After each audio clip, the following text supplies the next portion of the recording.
that sounds like this is how to get the gig.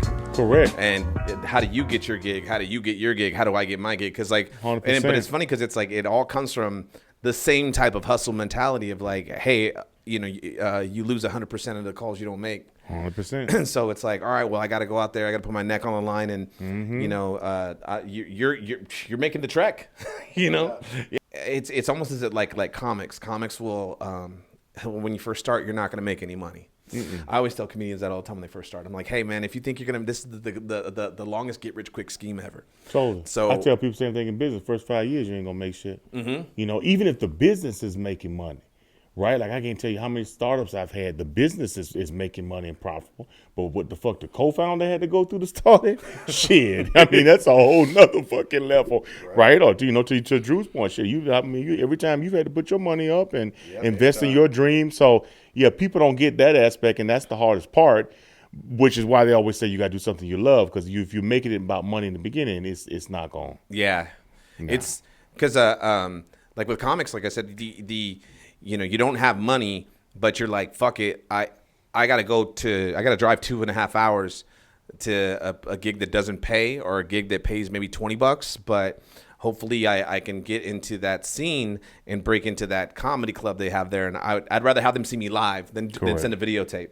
And like you're going to the live thing as opposed to just cold calling, pop. Well, a lot of it, it's like guys that I've, like scouts and different people that I've known, met over years. But I mean, when I first got into this shit, like I was still working at a talent agency, and I went out to the combine because my mom found some sports management worldwide program that really, like, low key, like, it sounds like a Step Brothers Ponzi scheme, but like they're good at getting people into different facets of the sports world and everything. And I mean, I went out there and like talked my way into a position, and like wasn't paid, but like that's how you do it. You know what I'm saying? But like a lot of people now are just like really scared of like what people, if they're scared of looking stupid or something. I guess like for me, Correct. I can give a fuck. Like if you think that I'm gonna look stupid because I'm trying to like pitch you on like a player or something, like, bro, I got news for you, motherfucker. I'm smarter than a lot of these 100%. people, and I say that like humbly, but 100%. like, I mean, like 100%. But it's all about they don't want to be told no.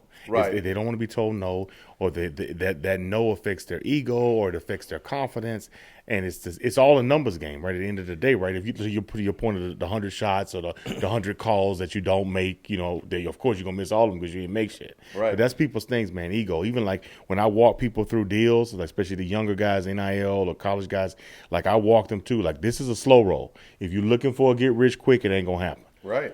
And I mean, it doesn't matter who you are, right? You to be Tom Brady all the way down to, no Brady. Right. And it's the same, it's not an overnight thing, but the generation now sells you on that it's so instantaneous. Overnight, right. Instagram, all that shit. It ain't gonna happen. It's so funny because people were scared of rejection, and I'm just like, I'm happy that high school took care of all that for me. Correct. So, But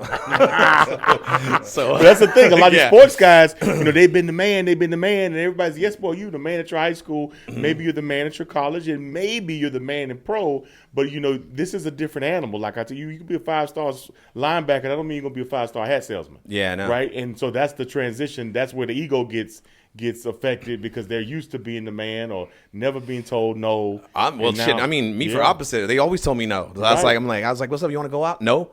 All right, you want to go out? No. And that's why you didn't give up. And that's why, so that's what I'm saying. Like, after I got out of high school, it's like when you tell me like, oh, you can't perform here. It's like, watch. Come on. Like, that is not gonna hurt me. Like, I'm shit. I don't even know what pride tastes like anymore. Okay. Yeah, I'm ready to fuck that. I fucking go. I swallow all that pride. I don't give a fuck. And then and like I said too, like I would go on the road and go to comedy clubs and talk to the manager and be like, hey man, can I get a guest set? Can I show you, because I would like to come and host. I'll come in at the bottom. I'll come in at the bottom and I'll host. I don't even give a fuck. And they're like, they go, okay, sure. And then this one guy taught me how to host, and I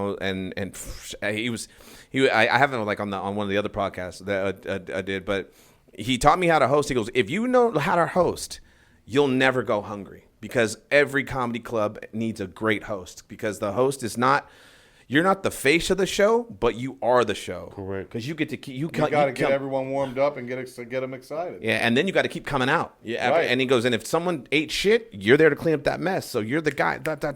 And he was like, you ever throw a house party? And I'm like, yeah. And he goes, all right, you want everyone to talk like your house party is the best, right? I go, yeah. He goes, so at school you don't talk about it. I was like, yeah. So you open up the door, you welcome them all in. How you guys doing? I show them where the drinks are at. Show them where the food's at. How you guys? Oh man, I remember one time I had this food. It hurt my stomach. So I say a little anecdote, and they like it. They laugh, and And if you guys like that story, you guys are gonna love my next friend. He's about to come up right now. You might have seen him on HBO, Comedy Central. Give a big round of applause right now for Mr. Zach King. Yep. And everyone's already ready to go. Correct. And yeah, like how, it's that whole, teach a man how to fish type of shit. So I was like, okay, cool. So, and that's when the hustle mentality comes in. So on your aspect of what you do with the going out and scouting, like what do you go out and what do you look for and how do you go about nailing? Because you said the other day that you nailed down a MLB player. Yeah. Maybe I shouldn't say it like that. Pause. Well, no. So,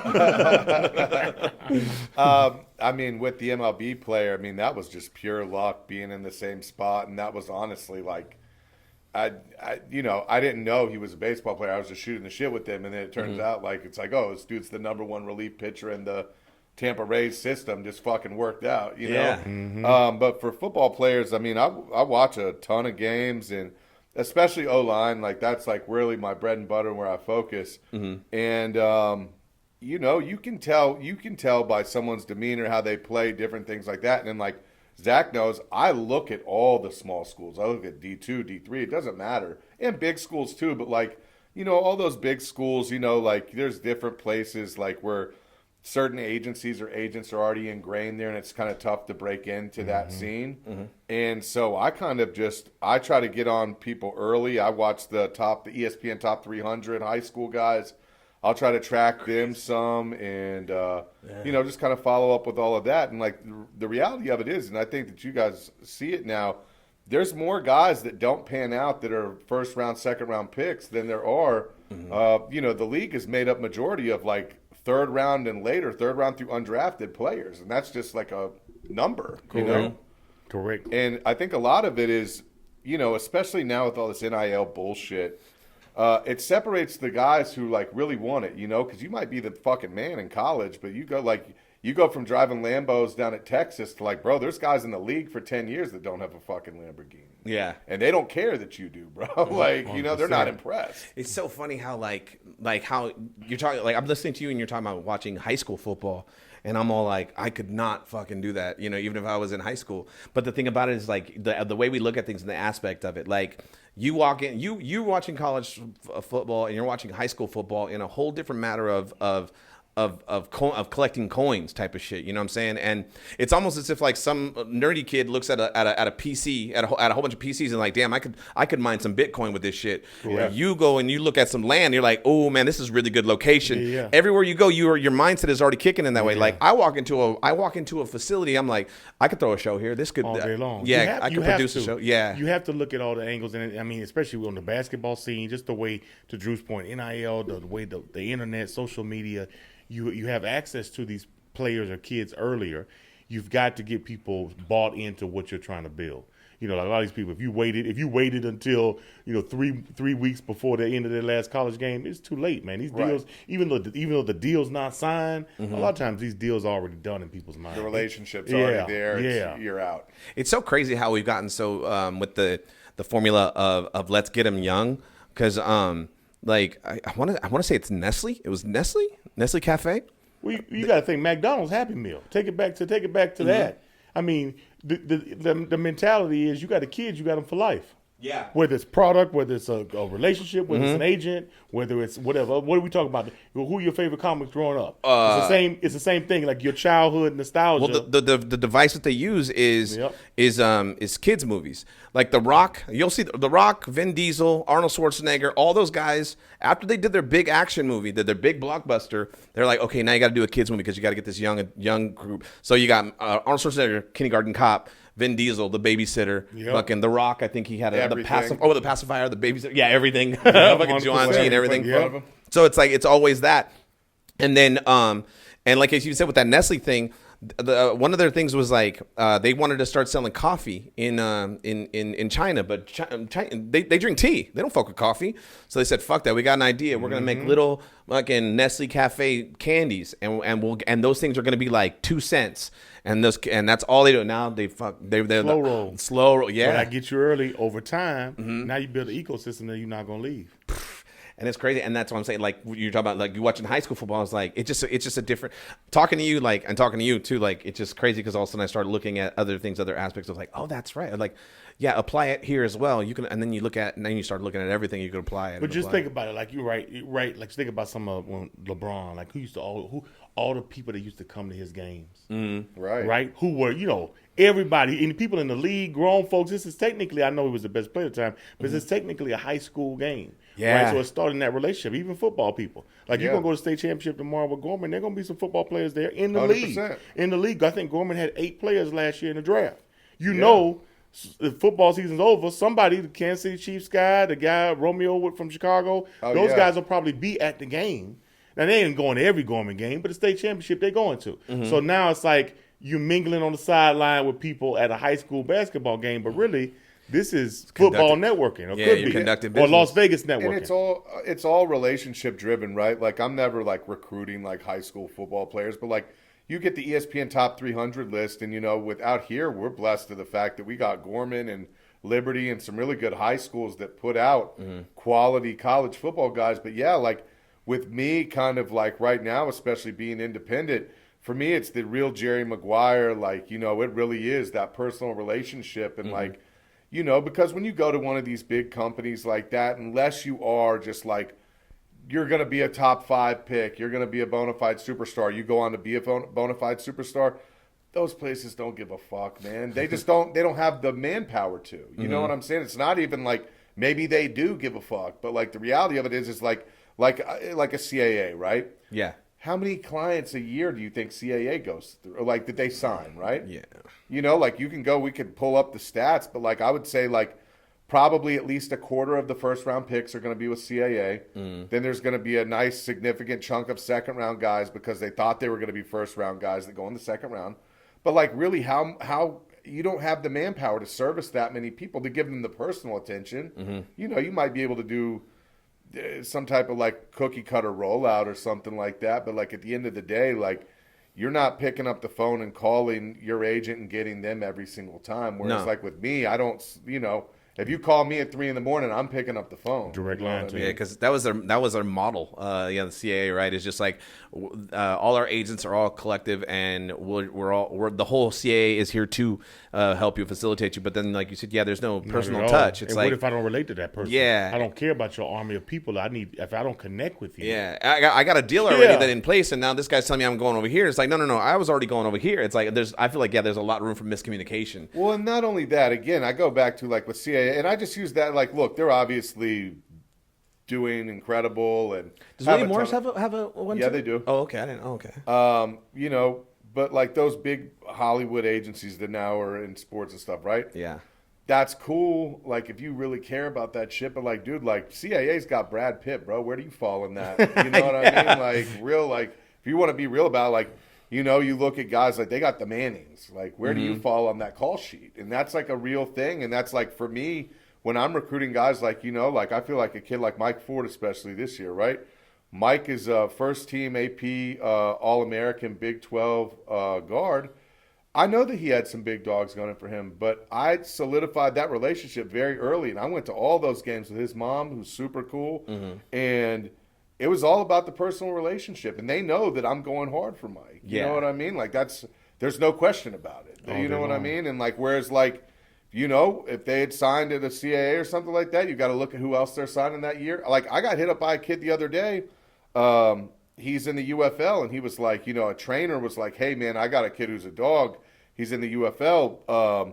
He's not happy with his agent because he'll call his agent, and his agent doesn't call him back for 3 weeks. Come on, man. Fuck. And so it's like, and I even told the guy yesterday, I said, because he called me, and I was like, look, man, like, it doesn't matter who your agent is, right? Like, it's all about your performance on the field. If you ball, they're going to call. If you don't, they won't. Like, that's it. It's all up to you. It doesn't matter. I could play golf with Bob Kraft every Sunday, but if he doesn't think that you are up to snuff when it comes to playing for the Patriots, it ain't gonna happen. Yeah. Correct. You know, but like the fact that he's just like, well, yeah, but like, you know, like I asked my agent for updates, and it, you know, he doesn't even respond to a text or call me back for 3 weeks. That's on the agent. That's just common courtesy and common sense and just professionalism. But yeah, to your point, you got to put the film on tape. But yeah, considering you do that, yeah, a callback is minimal. Well, and here's the other thing he told me. He was like, during the draft process, he ended up getting a rookie mini camp with the Broncos, right? But he went to a big program, and he was like, man, like some of the teams were calling my coach, but they never called my agent. I was like, well, that's crazy, because the first time, like, any of my clients were like, oh, this team talked to my coach, I'd be on the horn with the coach, like, hey, bro, any team that calls you, direct them my way, but also, like, let's keep track, so that way. That's like a complete breakdown of communication. Like you talk about like disservicing a client. Like, come on, you didn't end up getting any opportunities because the teams are calling your coach and your agent's not even communicating with your coach. Correct. That's an easy one to fix, and that to me is crazy. But he was also telling me that guy had 2 guys that ended up being a first-round there you pick. go. So there's your answer. And he even said, he was like, I know where I fall on that that totem pole. Yeah. And so that's why I'm just unhappy. And he's like, my career is suffering because of that. Correct. And Yeah. That's when you got to make a business decision. But I want to go back to something you said about the $20 in gas just to get a gig or just to get practice or whatever. And I tell people this all the time. You know, like literally that's the same thing on a call. So many calls I'll just go through and it doesn't lead to a deal. It doesn't lead to a sale. But there's just one little bit of piece of information that I learned on that call, or I got literally one follow-up for that call. And maybe it's a follow-up to a follow-up. But that's like, I call it sales caviar, right? Like what I try to do now, like it's almost like I try to score 5 times on one's call, because chances are, like it's almost like you're trying to hedge your bets. Something, all of them ain't gonna come through. But if I can try to find a way to score 4-5 times on one play, eventually I'm gonna win. So I can, before, you know, I don't know if we kicked it off, but before we start talking, you know, obviously Gorman plays Mojave. The state championship game tomorrow at 8:15. Drew's going. And long story short, you know, we have, you know, representation on both teams. We got a point guard on Mojave. We got, you know, power forward on Gorman. And even the third place team that didn't make it, Coronado, we have somebody potentially, you know, trying to work an NIL deal with us. All of these deals were done separately. All these people are separate entity, right? But the point I'm trying to make is, right, how I was able to essentially score 4 or 5 times on one play. Yeah. And now look what happens when you go to state championship game tomorrow. You got representation. So somebody is going to win for us. Right. Right. There's going to be a loser. There's going to be a winner. But how we strategically plan this thing. And I learned, man, a lot of these people, they need to see the compoundedness, because maybe they're not an entrepreneur. So they need to see that their homeboy wears the hat. They need to see. You know, I've even seen it on the NFL. It's a lot of monkey see, monkey do, just to build that camaraderie of, well, I see somebody else rocking this, I feel comfortable to rock it. Yes. My shit got jacked. I see that. I saw that. My shit got jacked. But who jacked it? The little homies. There we go. They've been on your ass for a while about that hat. They were like, they got, I was looking back. He's like, all right, cool, I'm gonna take this. And I was like, come on, bring it back. And I was like, all right, go ahead. But, and he was rocking it. And I was like, all right, well, I go, if you're gonna rock it, then yeah. But if you're just gonna correct. fucking use it and just go work, I mean, he's like, no, this just clean. Correct. So you proving my point. The little homies. Some, I don't know these people from Adam, but I would almost bet that they kind of look up to you. They have something about your story inspires them for whatever. Yeah. Whether it be fashion, comedy, something about what you do, they look up to.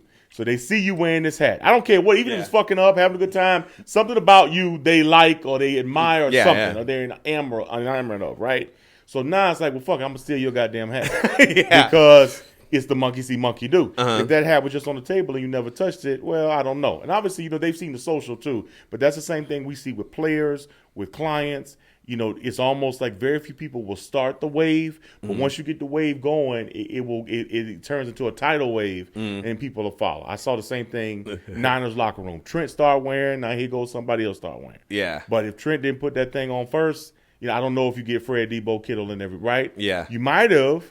But the tidal wave of people, somebody needs to pop it off. Yeah, break the seal. Yeah. You were talking about too about the like one call for the gig and shit. Yeah, like one, like literally just sometimes like literally, I mean, just like I'll do something, and like I had a guy come to the office the other day, and this was just whatever, just like an intro call, And come to find out, his brother works with this guy. His name is Shoe Surgeon. He does kind of like what we were talking about yesterday, the cleats. He does he does the custom cleats. In that space, he's huge.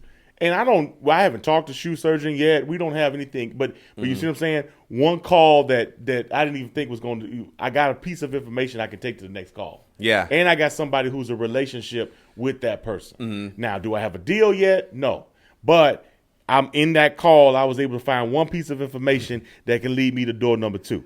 And so many people, to your point, they got an ego. They don't want to be told no. They're scared. They won't do that first call. Or they won't put that $20 in to go to that gig. Because the first thing they're gonna say is, well, there's no ROI on this, or what's the point of me going? Or if I'm gonna spend $20 on gas, or I'm gonna spend $200 on gas and only make 20, what's the point of me going?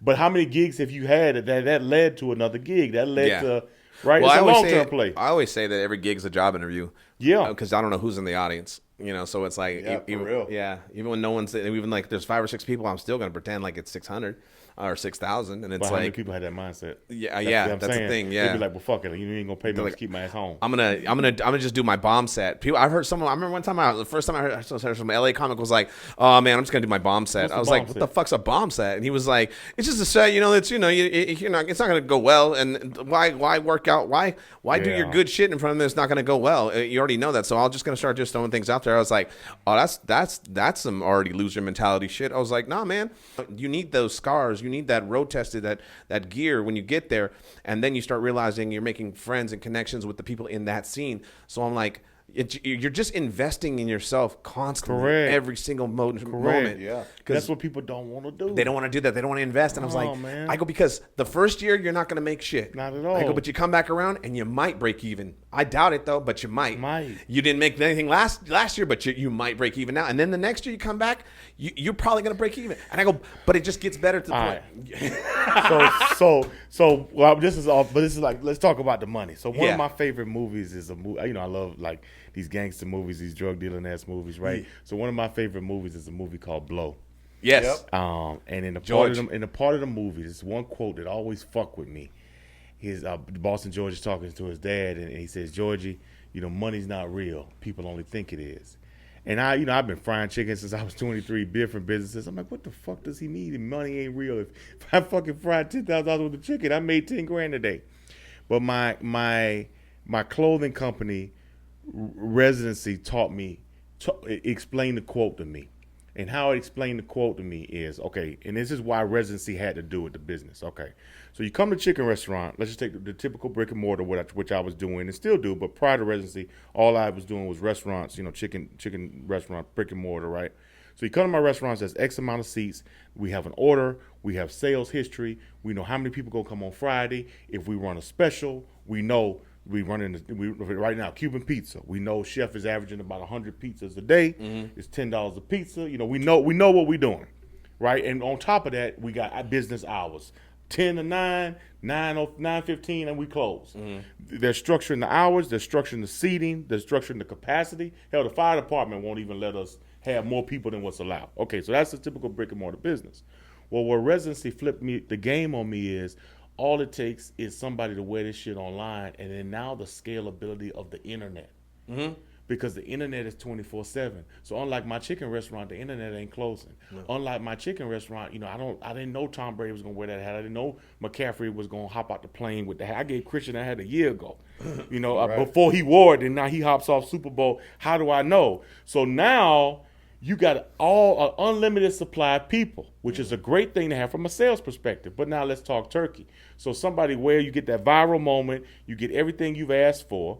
Now the cash register's ringing. Well, now you got to supply the order. Mm-hmm. You got to fill the void. So this goes back to Boston George, where the money's not real, because it's unlimited scale. So let's just say, for example, I'll get true story. When we first popped in 2021, literally everything went on Reddit. In probably 8 days, we made $168,000 in 8 days, because that was our viral moment. This was the pop of the company. We were already open before, but that was the one that took us to the mountaintop. All right, cool. $168,000 in 8 days. You know how much fulfillment that is? You know how much product that is? You know how many supplies that is? Yeah. Labor is kind of like easy because it's like once you make the hat, the labor's done. Okay. But yes, it is labor. Labor is included in the product cost. That's how we do it. Mm-hmm. But to your point, somebody got to make $168,000 worth of fucking hats, Yeah. right? Even if you have 50% margins, you haven't made $168,000 the week before. Right. So it's a great problem that you made. This week you made 168. Last week you made 10 grand. Right. So you don't have the infrastructure as a new business. Now if you Amazon or Nike, this is peanuts to you. But for new companies, people don't understand what I call the cost of making money, the cost of doing business. It's the same thing for you. You know, even if you sign 5 players this draft coming up, right? I don't care if all these motherfuckers go first round. In the history of you being an agent, we probably breaking even. And not even. Yeah. So my point exactly, right? Not to count pockets, but Yeah. we right. But If you it's- if you got 5 gigs this week, paying you $50,000 a gig. You know how long you been a comic? How many trips on the road? How many gas? How many flat tires? How many check engine lights? How many hotels? How many sleep on the floors? Yep. How many ramen noodles? Whatever that total is, money ain't real. And it's real. It's in your hand. But after all the shit you done gone through to produce that, to fulfill that order, or to get that client, or to get that nice big gig now, shit, this ain't nothing but reparations. I mean, literally, it's all it is. It's so that's what it taught me when I never understood that quote. And some of my partners, like, I tell them, I said, like, I'm almost a sacrificial lamb because I'm a little older and I'm a little bit more get rich or die trying. So some of these things I'm a little bit more just whatever, free spirit with some of the risk I take because I see the vision. But some of the stuff I tell them, I said, like, stuff will happen to me first and then y'all will see. Just keep living. Just keep living a little longer. You'll see how it pans out because they didn't understand. What you mean money ain't real? We just made, you'll see. And the same thing can happen again. That other viral moment, of course, we end up clearing a profit and stuff like that. Yeah. But that just shows me all it takes is another viral moment. What if that Tom Brady moment was 1.6 million? And right? Then now, I didn't make 1.6 million last week. We got to fulfill these fucking orders. Right. Right? Thank God we got the sales coming in, but money's not real. Well, that's what they say too with like with stand up too about with the viral moment thing. They go all. It's funny because when I came back to stand up, so I left stand up. I started at 16. And I left at 20. I came back at like 27. But when I came back, the internet happened. But before there was no internet. Not at all. So I came back and the internet was cracking off, and the older cats were telling me, they're like, "Hey, don't put stuff on the internet. You burn your material. Then what you got for your special and da da da da." And I'm like, "All right." So I didn't fuck with that. But then like how you're talking about the viral moment now, it sucks because if my viral moment happens, one of them did happen. I got like a 3 million view, and like that's not even that much, but that's still decent. Still, hell yeah. And they were like, well, now that they've seen you, and you got people looking at you, they want to go see what else you've done. And if you've not been posting and putting things out, then they'll have nothing to look at and start following and wanting to follow. If your viral moment happens, like you said too, fulfilling that order. And that order is all it doesn't. The internet don't stop, so they're going to consume as much as they possibly can, as quick as they possibly can. But the problem with me is that since I was talking about how the problem with me is I went and did the road gigs. I went and did all this stuff. I learned the gears, and I enjoy that process, and I enjoy all that. So when I know what to do, I know how to do it, and I know that I don't want to put out shit. And a lot of these people that do just post and post and post and post and post, it's shit. And it's like, I'm on a thought process of it's quality over quantity. But nowadays it's not for comedy. Correct. Yeah. Well, shit, not for comedy, for everything. McDonald's is shit. McDonald's is shit, but it's consistent shit. Yeah. And that's what people want. That double cheeseburger ain't the best hamburger you ever had, but you know what you're gonna get. You know the price of it, and that's what people will buy. And if you think about it, like I've gone to barbers that ain't that good of a barber, but they was on time. I needed a cut. At least they cut it down a little. Maybe they fucked me up and took me back, but at least it was consistent shit. It was consistent shit. As long as people know it's not a surprise shit. Yeah. Don't surprise me. But if it's consistent shit, they'll buy it. Yeah, which is the sad part. Maybe not us. Like I'd rather go see your stand up, have a great night, then I'd rather look at your Instagram reel. And I still want to Yeah. know you're alive on IG, but I'd rather see the real show in person Yeah. than on the phone. But I mean, like you look at OnlyFans now. Like I literally asked one of my homeboys, he's like kind of the dude at Crazy Horse, and he's like, you know, kind of like one of the managers there. And he's like, yeah, man, everybody jacking off online. Like OnlyFans, I'm telling you. Yeah. Call it the money, call it, you know, whatever, the addiction, whatever you want to call it. But he's like, the strip club is down like right now. Like the strip, like in general. And maybe it's the economy. We don't know. Part of it for sure. Right, but you still going on you still going on OnlyFans and subscribing. So somebody's getting paid. Yeah. Maybe not as much as if you went out to the strip club that night, but these girls are making a killing on that, on the back end with that, versus how it used to be, to your point, go to the show versus the internet. Well, you know, we're in Vegas too, and they do the AVNs and stuff out here, and like, you know, like Tiffany did makeup for a couple of the girls. But Yeah. they, you know, like even that that business is dead now because of Porn? fans. Yeah. Yeah. I mean, the paid porn, like how it used to be, we was growing up, you go buy the DVD or buy right, like, you know, Yeah. or buy a magazine, something. Now it's like, well, shit, so much. Well, let's take it a step further. You ain't got to go the porn route. I mean, I joke with my cousin. Back in the day, you had to beg a girl to get her ass picked. You just open up your phone right now and try to order something on Uber. I mean, you just go to Instagram. Yeah. And there's so much ass on there All day. So it's not even about a porn situation. It's just so much scattered ass. Versus before, when we was growing up, like if girls sent you a titty pic or an ass pic, I was like, all right, well, you in there, Yeah. like we getting close. Dude, Nowadays, so- I mean, right in my line, we laugh about it, but open up your phone right now. Just you know, you're not even trying to look for no pussy. You're not You be even like- trying. You be like, man, I need a new Nike tracksuit, and some pussy will just come on your page. It's just like it's just what it is. Because I don't look Right? at. So how can we put a price tag on it now if it's just there? You know, it is what it is. So I agree. And then now, obviously, to the OnlyFans part too, right? It's like, you know, the personal touch of the person, right? Like a porn star. And when we were growing up, these people, like even celebrities, I can tell the same thing with sports. I talk to athletes and I tell them, I said, people, because of social media, they feel like they know you.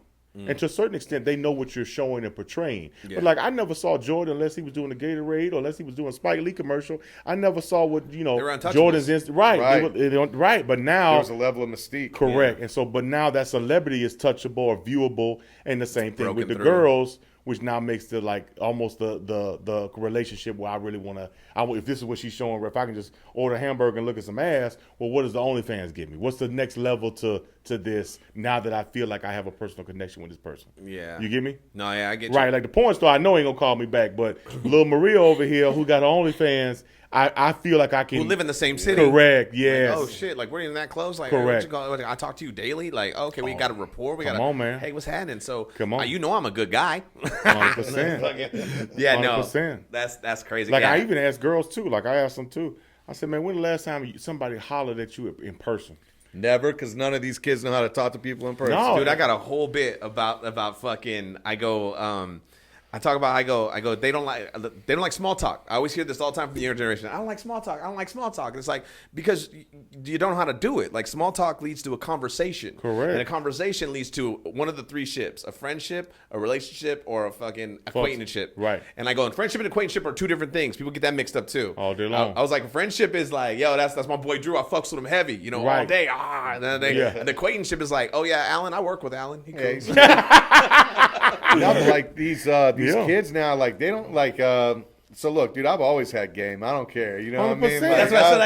I go. Small Yeah. talk is called game. Yeah, it is. It really is though. So like that's like even like talking to these athletes and stuff. Like a lot of people, if you press people to get on phone calls, right? A lot of the younger generation, and obviously not all of them, right? Yeah. But some of the younger generation, and I would say a good amount, I know what you're about to say. they can't hold a conversation. Now they'll text your fucking All ass day long. Yeah. right? But like in terms of like having a conversation, that's why it's like with recruiting, it's like spitting game. You know what I'm saying? It's like, Correct. but like we've lost the art of game. You know what All I'm day saying? long. Like because even you know when you go to a bar or something like that, guys like well, first off, part of it's like women have killed chivalry too. Because like if you try to go up to a girl, hey girl, how you doing? Can I buy you a drink? You look great. You know, like whatever, and like not to me because you know. Because I pulled. You know what I mean? No, That's I'm right. just saying, like, Oh, because you cuss them out. Hey, fuck you, no, then. but, like, you know what I'm saying? Like, you know, No, like, 100%. guys are scared of the rejection now, right? And they don't know how to do it. And like, and then women are like, well, why doesn't any guy talk to me when I go? It's like, because you put off like signs like you're like not interested. But then the other part of it is that they don't even know how to approach. Yeah. That part too. Or to our point, fuck it, say no. Right. I mean, haul at. I mean, you either way. Like if Oh, you, my God. God bless. If it's no, it's no. If it's yes, it's yes. But I'm not gonna change my personality just because whatever you stuck up. You don't want to get my number. Whatever the case may be. Hey man. Yeah. We used to have this guy, we call him the Holler Man, like, 'cause, bro, this guy was just a complete lunatic. Like, and that guy literally, and it's so funny, like, to, like, joke about, but, like, he would just play the numbers game, bro. If we would go to a party or you would go to a bar, this dude would talk to every chick at the bar, every chick at the party, and at some point, Somebody gonna go. one of them's like, Somebody gonna go. you know, having like I Somebody just gonna need go. someone to compliment me, and this guy's walking up like Quagmire, like, hey girl, how you doing? Yeah. Somebody gonna go. It's a wrap. Somebody. So I say the same thing in business. So just I call it.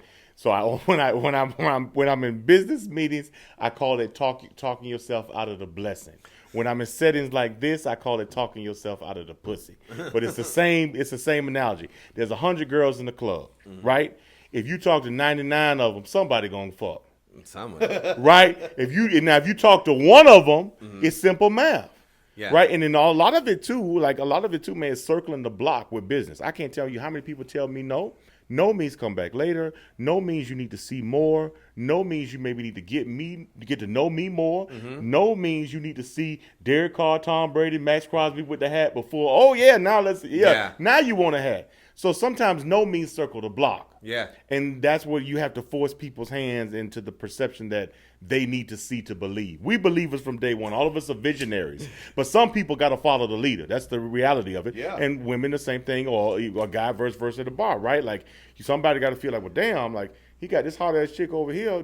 You know, Drew told me he had game, but I didn't know he had that much game. God damn. Yeah, so like I need to get on the wave because this is the type female like I think I am, or just like a kid in the candy store. One person pick up the candy, now somebody else wants the candy. So that's the thing. I just think people just don't have the confidence to get through that initial Rejection. process, right? If you got told 98 times like your boy, like Holler Man, could you persevere to the 99th to get told yes? Most people gonna check out after the ninth girl says fuck off.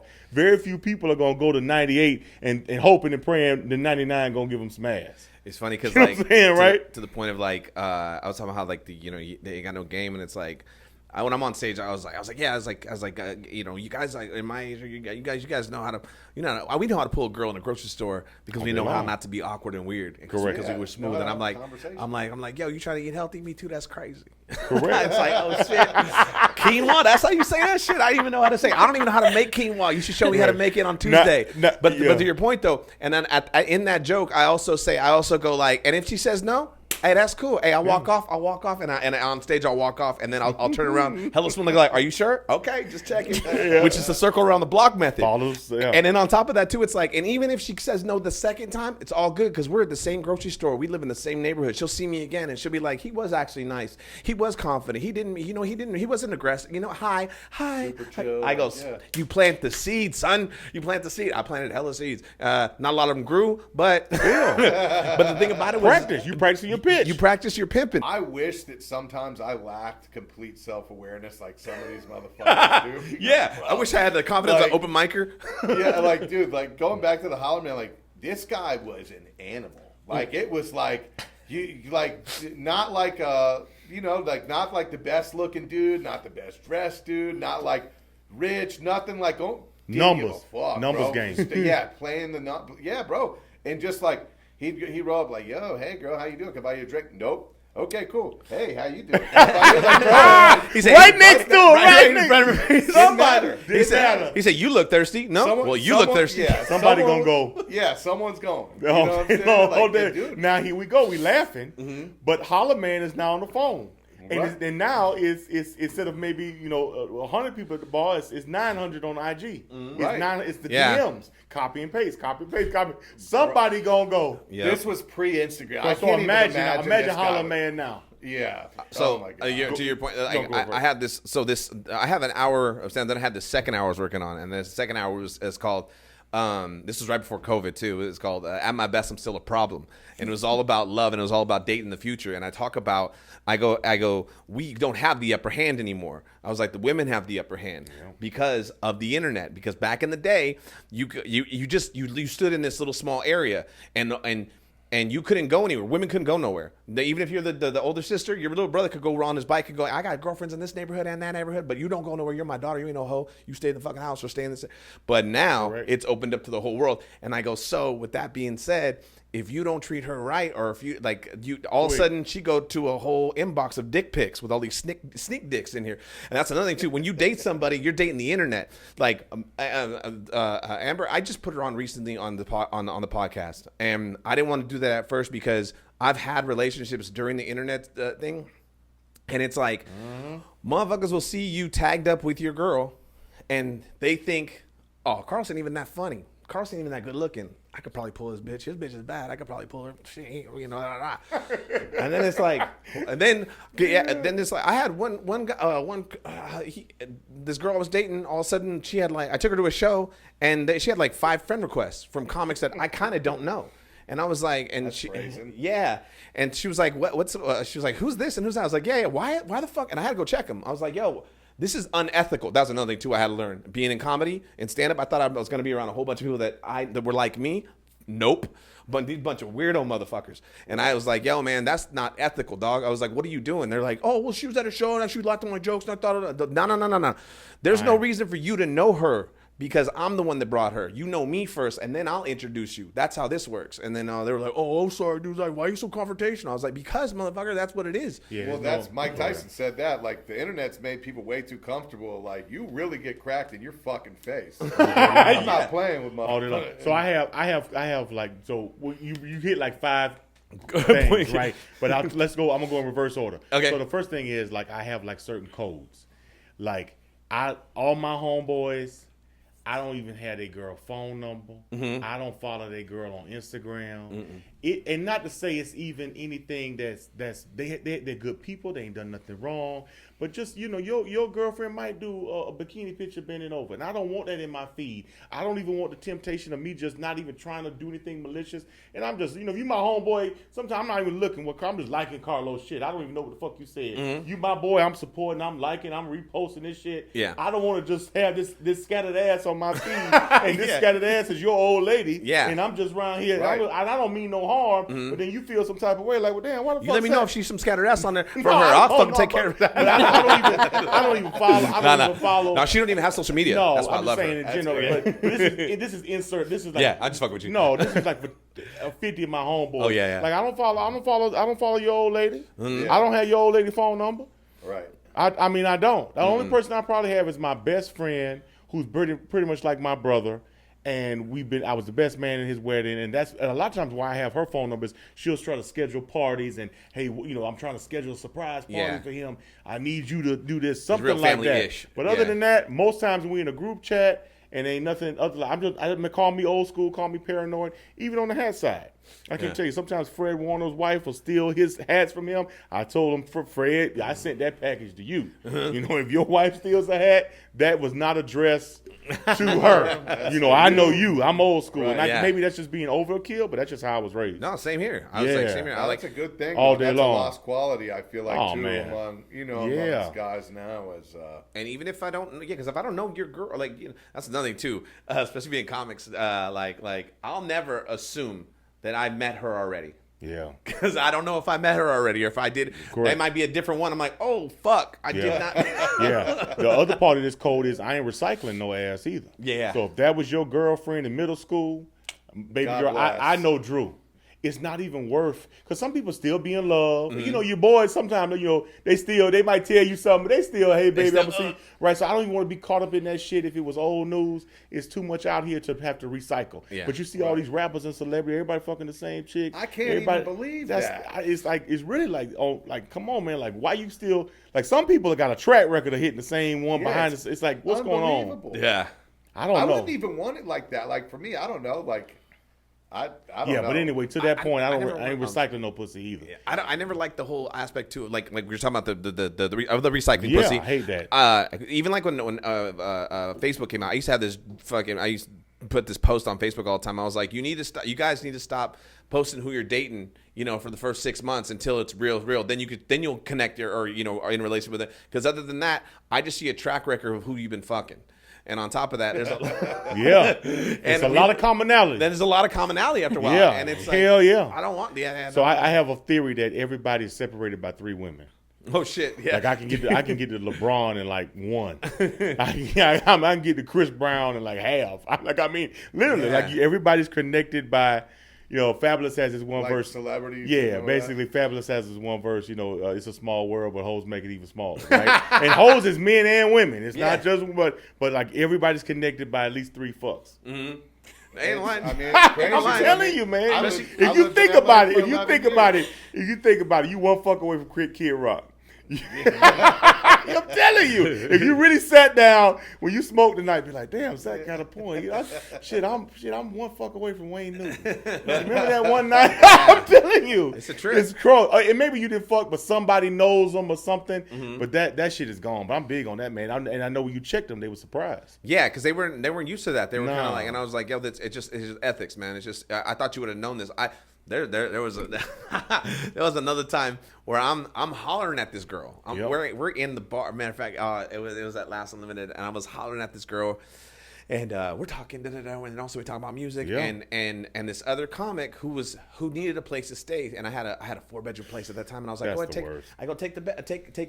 one of the rooms. So he comes, he's like, oh, what are you guys talking about? And I was like, oh, we're just talking about Nirvana and shit. She went to a concert, and I was like, I never got to go to one like that. And she was like, oh, yeah. And he goes, oh, I fucking love Nirvana. I went to in Scottsdale, this and that. And we're like, yeah. And we're just kind of now it's all 3 of us talking, which is cool. And it's like, all right, I thought he was going to move on. Like, okay, cool. Like, give you the boost and roll out. Yeah, I thought he came by to just, hey, I'll see you at the house later. Me and her are standing face to face. He puts his he's standing. He throws his shoulder kind of like with his hands on his side though, but he throws the shoulder over me, and then takes one smooth side step, and he's in front of me, and I'm staring at the back of his head, and I look over at Jenny as the owner of the bar. And she let out the loudest fucking high-pitched laugh. And I look at her and I go, you see this shit? I said it loud too. I'm looking back at it. I was like, you see this shit? And she's like, yes, I just saw that shit. I go, I am the robber.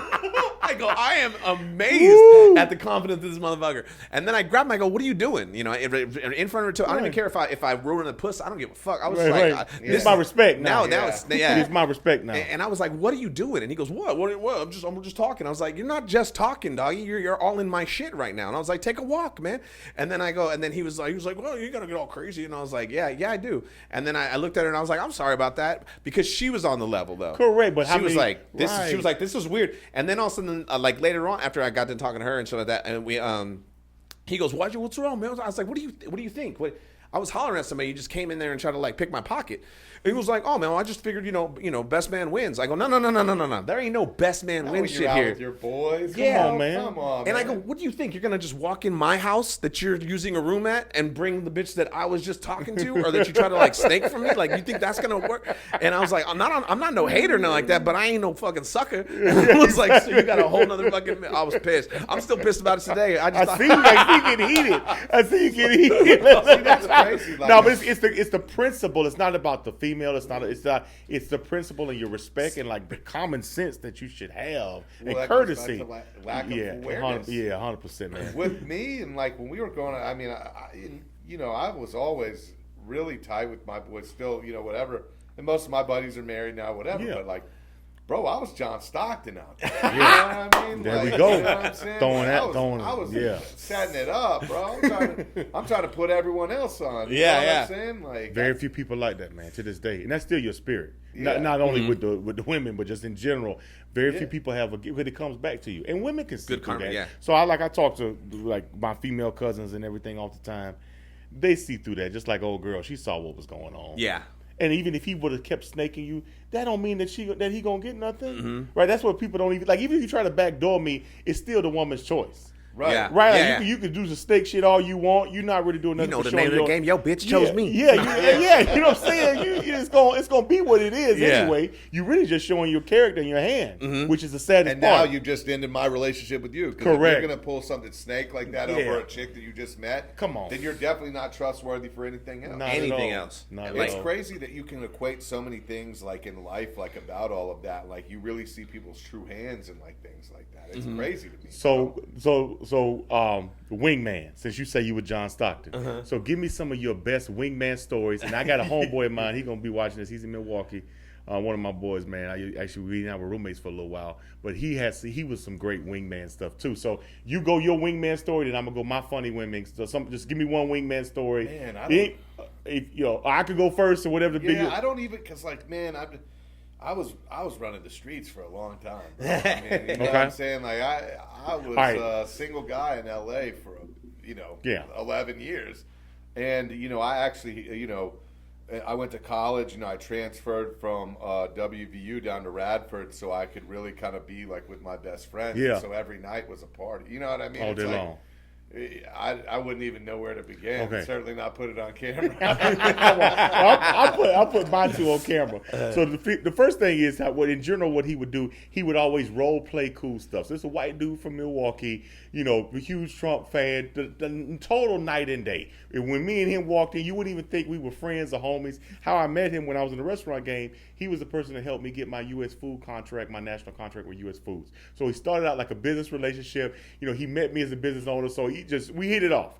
So long story short, we become friends and we end up becoming roommates. But what he would do sometimes, we'd go to bars and stuff, and he would say, "Oh yeah, I'm Zach's agent, and I'm showing him around. He's got to try out tomorrow." He would come up with this whole script on how to basically throw me ass, And hey, he'd buy the shots, he'd set everything up, and he talk shit, and he's like, "Oh, don't worry, Zach's with us." And I was like the token black guy in his whatever wingman scenario he wanted to do. So that was what he would do in general, but he would just pick different roles. One day was an agent, one day was a lawyer, and he started with a sad story. Yeah, I just got him off a murder charge, and he's out here and this and that. He'd come up with a different script at these different parts. Correct. But the funny story is one time when I was staying at his place, I met a girl. I met a girl on Tinder, man, and she came over, and we at his house, and he's got all the pictures up. And this time he was married. Right when we started living together, he was married. He had his wife and everything. And so this girl comes over, and there's all these different pictures of him in the thing. And so the girl's like, this is your crib? Like you yeah. I didn't tell her like I had a roommate. So I was like, yeah, it's on my crib and this and that. And she was like, well, what's going on? This is so weird. You got all this picture of this guy all over the house. And I'd be like, well, that's what I do, sweetheart, is every time he either loan me money or he saved my life or anything he did special, I put a picture up of him. And the girl bought it.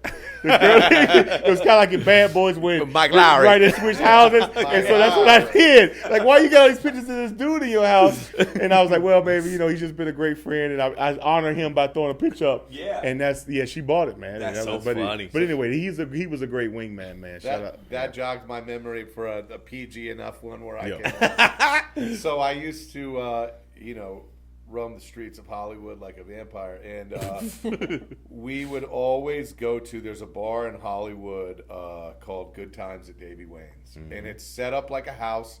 And it's set up like a house party. And so, like, there's a backyard. They've got, like, a grill. They had someone on the grill. They got, like, a backyard where, like, so you can get, like, alcoholic snow cones, different things. Cool. It was dope.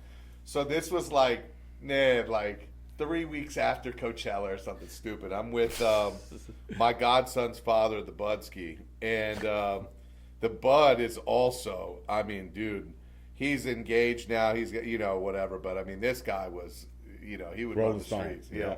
But he's hilarious. He's a rocker dude through and through. Like, he wears, like, cut sleeve Pantera shirt to the bar. You know what I'm saying? Got the long hair. Like, he's hilarious. Oh, nice. So, we're up there. We're at, we're at the backyard at Good Times at Davy Wayne's.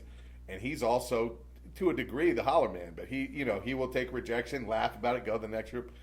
So he starts talking to this girl, and like he's like talking about like metal bands and stuff. And so like I rolled up, I'm like 10 tequila shots deep, and I'm like, "Oh, did you guys see his band at Coachella?" And they were like, "What?" And I was like, "Oh, you don't? Oh, I figured that you guys knew him, and that's why you were talking to him. You didn't see his band at Coachella?" And she was like, no, what's your band called? And before he could answer, it's like 3 inches deep. And they were like, they were like, you know what, dude? Like, did you guys play the side stage? And I was like, yeah. They're like, oh my God, I saw you. And I was like, that's the him. guy. That's him. Put him on. It was over. I'm with. telling you, man, that's all it takes. We like still laugh about that. He has like a Giants jersey that on the back it's like the number 3, and then like the name is inches deep, and it's like a joke, like you know. So. Oh fuck. But anyway, I'm telling you, man. That shit I'm is- telling you. So I have this, like my female cousins have told me this. Yeah. As soon as the girl lays eyes on you the first time, they know whether they want to fuck you or not. Yeah. The first time. They know. I mean, it might not be they going to fuck you right then, but they've already made up in their mind, is this person fuckable or not? I had The first time this is from women. Yeah. You know, we have like our prayer meetings with me and all my female cousins. And this is the shit we talk about. I had a friend. His dad told me. He said something similar to that. He goes. A woman knows the first 5 seconds that she wants to fuck you when she meets you, or she will let you fuck you. And every time you open your mouth, you lessen the percentage of that. He said, so just try to say as little as possible and just chill. Keep it moving. Yeah, keep Just keep it moving. And I was like, that's hella funny because he was dropping a whole bunch of shit on us when we were kids, and we shouldn't even been known. Like, What age was this? we're out at 7th grade, maybe. Oh, shit. I was just getting into 7th grade, and he was like, we're all because he built a basketball court at his house, and we're like, oh shit, so we go ball and hoop, and he hooped. And he used to be in the army, and he said, you know, I talk about him on stage, but he smoked weed and shit like that. He has a little garage. He was like, you guys want to know how to keep a girl to keep fucking you? We're like, what? And he was like, you guys want to know how to keep a girl fucking you? And we're like, I just want a girl to fuck me. You know, I'm only We're thinking about home runs and shit. yeah, I'm thinking Trying about to see second percent base. tits and Yeah, exactly. Yes. I just want to French kiss somebody. I just want to dry hump some bitch. You're talking about going all in.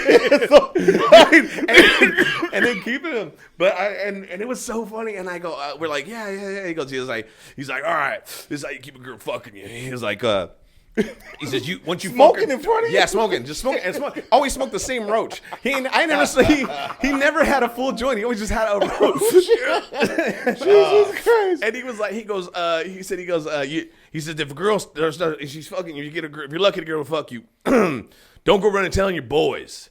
You keep that shit to yourself. You keep your mouth shut. That's true. Because ain't no girl want her business out in the street. Correct. Then they start calling her a whore. So if you keep your mouth shut, she gonna keep giving you that. He goes, but once you start telling everybody in the whole fucking neighborhood, that's when that shit stops. Yeah, did he get? You ever see him getting the ass? And then, yeah, Okay, he was counting by that. He was a single dad. He was he was bringing it in. He was a single dad. He had two boys. It was him and another kid. And then it was funny too because another time, you know, we're getting older, and I'm in high school. You know, we're balling out there, and now I'm just fucking. Because he's seen me go from a little shy kid to like just a goofy ass fucking playing ball. And then he goes, he says, "You think you're fucking cool? You think you're cool, Carlos?" He would always bring the storm, man. He was like, Christ, can I live? Yeah, Can I live, bro? I'm just trying to hoop when the street lights go off. He was like, "You think you're cool?" And I was like, "I'm hella cool." He was like, "You ain't cool. You a fucking fool." He goes, "You know what the thing about cool kids is?" And I go, "What?" He says, "They're always the last ones to leave the party because they don't got shit else to do other than be cool. So keep being cool." And I was just like, and I'm young, and I'm like, whatever the fuck, whatever. I used stoner ass. But I thought about it later on in life. After a while, I was, at parties, and I started noticing. I was like, because, we'd shut the party down. And then I started realizing, I was like, yeah, dude, I was like, everyone else is going to do shit after this. Like, I'm trying to drink more, and where's the next party? And let's get in the car and drive to another fucking party that's hella far away. By the time we get there, it's done. And I was like, yeah, that's what he meant. That's what he meant, that I don't have shit to do with my life other than trying to be cool. And I was like, all right, I shut that down really quick. And then another time, just real quick, I sometimes when I'm in small settings, like in stand-up, when I'm talking about like the 5 or 6 people, like I'll start talking, I'll get real intimate with the jokes and the anecdotes and the stories because I can have more people's attention as opposed to just beat. Yeah, because it's more personal. Yeah, and so I say this sometimes when I talk about it because I talk about it and I go, I wasn't going to graduate high school. I was really worried because I was like, I'm homeless. And so he was like, I go, man, I don't think I'm going to graduate. And he says, all right, you want to know the money, power, respect of high school? And I was like, yeah. And he was like, you don't even know what money, power, respect is. I go, Nah, I don't. He was like, all right, well, the principle of money, power, respect is you get money or power. If you get two of the three things, the other one automatically comes. So if you get money and power, you're going to get respect. Get respect and power, you're automatically get money. No matter what, however you interchange. If you get two of them, you get the third one automatically free. And he goes, you want a little money? And I was like, yes. He goes, all right, if you're funny. If you got a good sense of humor, people always want to be around someone funny. And he goes, also, if you're good looking, people love good looking people. We always try to help somehow good looking, always holding doors open, always trying to take care of them. And he goes, and if you're smart, you don't really need anybody. He said, so if you got two of those three things, you're going to make it. He goes, so if you're good looking and funny, don't nobody give a fuck how smart you are. They're going to help your ass and you're going to smooth talk them all the way out there. And if you're smart and funny, they don't give a fuck about your looks, you know? And then, good looking and smart. Correct. Then you don't need a personality because you're the boss and you're good looking, so you could just be a smooth motherfucker. He goes, yeah. And then he just told me he looked at me and he was like, he was smoking and he goes, so I advise you start reading. You motherfucker. Yeah. That's funny. No, but to relate it to business though, I mean, Yeah. to going back to what you said, like about like with a chick, like the first time you talk to someone, like even like with like cold calls and stuff, like even when I cold call these like athletes and stuff, I know in that one phone call, like, okay, cool, this is a guy that it's definitely someone I'm going to continue to recruit, or like, bro, this guy didn't even fucking pay attention when I'm on the phone. I'm never fucking calling this guy again. I don't care if he's going to be a first round pick or not. Yeah, I'm out. I'm out. I'm done. And I can't tell you how many times that happens. I'm done. I tell them the same thing too. Like, well, a lot of times what we do, we do play good cop, bad cop sometimes with stuff, or just trade off. Or sometimes I'll get an eye on somebody, especially if they're local. I do the same thing with sharing a meal with somebody. You can find a lot about somebody sharing a meal. Do they tip? How do they eat? Table manners. Can they hold a conversation? Do they show up late? Did they say, because you come to my motherfucking restaurants, I'm treating you. Yeah. Do you say thankful? Do you say thank you? Do you offer the tip? Do you offer to pay? I passed some tests. No, you passed all of them. You got there early. You paid. Yeah. You offered a tip. Yeah. I was already done You before had you- like a small meal. I don't even know what the fuck you ate. Like I never knew that was on the menu. I'm Yeah. like, damn, Carlos, that sandwich looks a little skimpy. What the fuck did you just order bread? That's hella funny. But anyway, you find out a lot about, and obviously I already knew you. So Yeah. you just being funny. But like for first cold calls, you find out a lot, and I've been surprised because I grew up waiting tables, 12, 13 years old, waiting tables in my uncle's restaurant or bussing tables. So I learned that, like, even though I may be the owner now, I started out, fucking scrubbing the floors. So I have that appreciation. So Yeah. how do you talk to that bus boy? Yeah. Because that, I'm the owner now, but that used to be my ass. How do you offer the tip? Like, so there's stuff like that, man. But That's huge. so funny that you say that too, because like with the comedy and with the so I'm gonna be in Laughs Unlimited on the 1st and the 2nd of March because I'm going to one of the things I do is that Road Warriors session thing, and I talk about that too with the same thing. I'm like, hey, when you go on the road, when you get these gigs, be a good person. I was like, because more than likely, if you're not even that funny, if you're easy to work with, they'll bring you back just because they're tired of dealing with assholes all the time. All day long. And be good to everybody. Tip the staff. If you can't tip the staff, if you're not making that much money to tip the staff, then do a gesture then. Correct. If they start putting up the chairs Something. or even go to a store or that's nearby, go to a donut shop. A dozen donuts don't cost much. Hell no. And you bring it on. You bring in one. Come on, man. It's $5. You bring it in, set it on the thing. Hey guys, I brought donuts for everybody. They're gonna remember you. Food goes a long way, bro. 100%. Yeah, they're gonna remember you. They're gonna be like, one of these days you're not gonna be there, and they're gonna be like, you know who I miss? You know what was hecka cool, hecka funny? Carlos Riley. But I'm like, you know what? You're right. We haven't had him back in like 6 or 7 months. You know what? Matter of fact, I'm gonna email him, and boom, you got a gig just because you're a word of mouth person. 100%. Yeah. And then on top, like how you guys said, like, and there's like all these little things that I try to show other comics because, like you said too, you're the first one you're the canary in the cave. So same here, like. And no one's taught any of these younger comics how to figure it out, and because everyone wants to hoard it. They feel like, there's only a certain amount of seats at the table, and it's like that's not. They're infinite. So we could just, if you give me, I'll tell you how much I make. I told I did this seminar like at the Laugh After Dark Festival, and I go, I'm here to tell you everything, and I go, I'll tell you how much I make, and I make a decent amount of money, but to another comic, I don't make shit. But I want you guys to know so you guys can also know what to ask for someone because you're worth it because you worked your ass off. And I go, one of the things is like, and even the hustle part, like how you said the cold calls. So I was telling them, like, even in there's even a hack and a hustle move way around that. And I go, for me, mine's that I use is, and I gave all my fucking secrets away. I don't give a Totally, fuck. because you ain't gonna do the work. I tell people all the time, I'll tell you everything I did, because you most likely you ain't gonna do the work. Yep. I literally will walk you through it. I can play cards with my hands up, right? Yeah. But you ain't gonna do the work. Well, there's enough for everyone to Yeah, win. it That's is. what a lot of people don't realize No. is, and there's a lot of like just scumbag people that are always looking to undercut people or fuck Yeah. people over. And the reality of it is in every kind of space that we talk about, whether it's sports, comedy, everything like business, the world is a lot smaller of a place than you realize. come And on, these man. people, dude, like a lot of people, I don't know whether it's ego or like what the deal is, but like a lot of people don't look at it like that. And like maybe like we approach it different. Like I know Zach's looking only long- child, like yeah. I'm only child. So like I I'm always, older brother, yeah. you know, like for me growing up, like my friends were like my brothers, right? Mm-hmm. And so like, I kind of like always come to every situation like I'm not trying to hoard anything, like Not any at kind all. of information or any way that I can Please. help someone else. Mm-hmm. Yeah. I'm down. And then it comes back to you too, It really in a does. full circle. Because I'm like, yo, what if one of the tips that I gave you got you one of the best gigs? You're gonna be like, hey, hit me up. You're gonna hit me. Hey, that thing that you told me, it worked, and I got this, and now I'm this. Hey, and I wanted to bring you on. Come on, I want to bring you 100%. on this, and it's like, yeah, fuck it, let's run There it. you go. I'll open for you. I don't give a fuck. I ain't got no ego in this. I just want to do this because I like doing it, and if they're gonna pay me to do it, that's even fucking better. Yeah. And I even said, so I was telling the kids too. I was like, yo, the way you email, the way I cold call, or the way that for the email or whatever, because we email Yeah. the comedy clubs. I go try to do it at Tuesday between 1 o'clock and 2:30. And I go, because for sure they are sitting at that desk in that little room because they're tallying up last weekend and they're starting to set it for the next week. Correct. So they're gonna be at that table. They're gonna be at that desk. And if they see an email, no matter what, even if you always want to open an email. Correct. No You gonna matter check. what, even whatever it is, you're kind of like intrigued. But if you get a good little subject in there, boom, they're gonna open it and they're gonna see your avails. They're gonna be like, who the fuck is this? And you have all your shit already there. And they're gonna be like, you know what? I do need to fill that one day. Since I'm right here, I might as well just do it right now. I'll just, if they're online too, boom. I go, you don't know how many gigs. Speaking of, I did this shit about 2-3 weeks ago because I was like, hey, I need to do my shit. I sent out 10 emails, 10 comedy clubs, and I was like, usually I have to do it more than once.